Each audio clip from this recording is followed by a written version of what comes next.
सबसे पहले आपका परिचय जानना चाहिए। मैं धर्मेंद्र शर्मा, कृषि विभाग में आउटसोर्स कर्मचारी कार्यरत हूँ।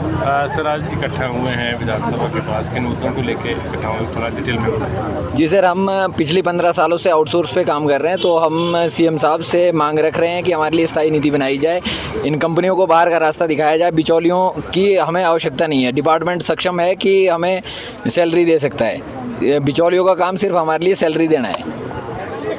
इसके अलावा और क्या मांगे आप? इसके अलावा हम चाह रहे हैं कि एलडीआर, जिस तरह से एसएमसी टीचर और कंप्यूटर टीचर को एलडीआर भर्ती के थ्रू डिपार्टमेंट में मर्ज किया जा रहा है, उसी तरह हमारे लिए भी पॉलिसी लाई जाए। तो काफ़ी लंबे समय से जो है आप मांग उठा रहे हैं, लेकिन आपकी जो है आउटसोर्स करने की मांग है वो सरकार सुन रही है। क्या लग रहा है कि क्या वजह है? अभी कुछ दिन पहले मुख्यमंत्री साहब की स्टेटमेंट विधानसभा में आई थी कि हम आउटसोर्स कर्मचारियों के लिए जो है नीति का निर्माण करेंगे, तो हम इसीलिए सीएम साहब से आज मिलना चाह रहे हैं कि वो हमारे लिए जल्दी कोई नीति डिसाइड करे। इतने सालों से शोषण हो रहा है, इसका जो है अंत जल्द किया जाए। तो अभी कितने साल हो गए लगभग आपको विभागों में अपनी सेवाएं? सर, हमें 15 से 20 साल हो गए हैं विभागों में अपनी सेवाएं देते हुए, और मात्र 10 से 12 हज़ार की सैलरी में हम काम कर रहे हैं। इतनी सैलरी में घर चलाना बहुत मुश्किल है, तो इसके लिए जो है हिमाचल के युवाओं का इस शोषण को रोकने के लिए स्थायी नीति का होना बहुत ज़रूरी है। कई दौर की वार्ता पहले भी हो चुकी है आपकी, तो अब क्या ठोस रणनीति आप अपनाएंगे आगे? सर, हमें पूरी उम्मीद है कि मुख्यमंत्री साहब हमारे लिए ज़रूर कुछ ना कुछ करेंगे। जिस तरह का उनका नारा है व्यवस्था परिवर्तन का, ये भी एक स्टेप व्यवस्था परिवर्तन का ही होगा कि युवाओं का इस प्रकार शोषण ना हो।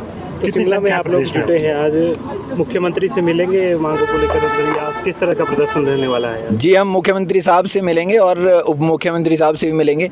बाकी मिनिस्टर जो भी मिलना हो पाएगा जिनसे, उनसे जरूर मिलेंगे। तो कब तक अभी बैठे रहेंगे, क्या लेकर रहे हैं, अगली रणनीति क्या रहने वाली है इसके बाद? सर, अभी तो हमने अपनी मांगों को सीएम साहब के समक्ष रखना है, उस पर निर्भर करेगा कि आगे हमारी रणनीति क्या होगी। शांतिपूर्ण बैठे रहेंगे? जी बिल्कुल शांतिपूर्ण रहेगा। और कौन है प्रधान? हाँ जी मैडम, सबसे पहले आप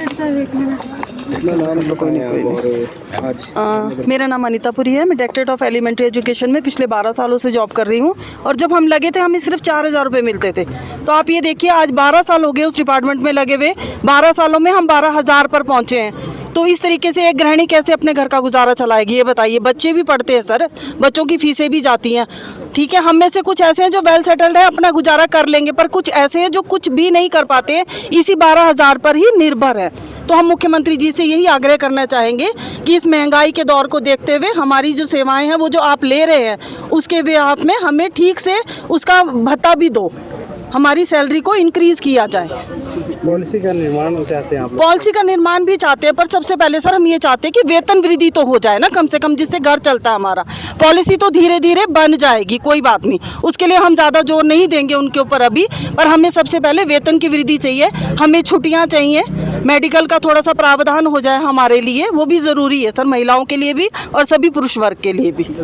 ठीक है, जो आपकी वृद्धि नहीं हुई है वेतन में? हमें सर हर साल वृद्धि मिलती है, बट वही मिलती है 600-650 रुपये। इस बार भी उन्होंने सिर्फ 25 रुपये ही बढ़ाए गए हैं। तो आप मात्र दूध का एक पैकेट भी 32 रुपये का आता है सर, 25 रुपये में हम क्या करेंगे, आप ये बताइए जरा। आप चाहते हैं कितनी वृद्धि हो? कम से कम 20 से 25 हज़ार तक तो होनी ही चाहिए।